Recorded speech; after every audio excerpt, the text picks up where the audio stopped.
Cricketer के पीछे हाथ धोकर पड़ गए। मैच से कबल भारतीय कौमी तराना ना पड़ने पर भारतीयों ने परवेज रसूल को टीम से निकालने का मुतालिबा कर दिया।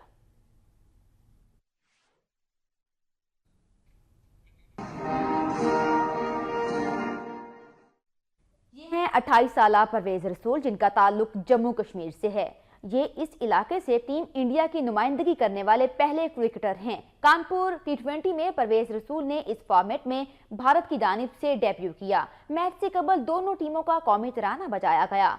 भारतीय कौमी तराने के दौरान परवेज रसूल च्युइंगम चबाते रहे और उन्होंने भारतीय कौमी तराना ना पड़ा। उसके बाद सोशल मीडिया पर तंग नजर भारतीयों की परवेज रसूल के खिलाफ मुहिम जारी है। उन्होंने परवेज रसूल को भारतीय टीम से निकालने का मुतालिबा कर दिया है। इंग्लैंड के खिलाफ डेब्यू T20 में कश्मीरी क्रिकेटर ने 5 रन बनाए और 1 विकेट भी हासिल की थी।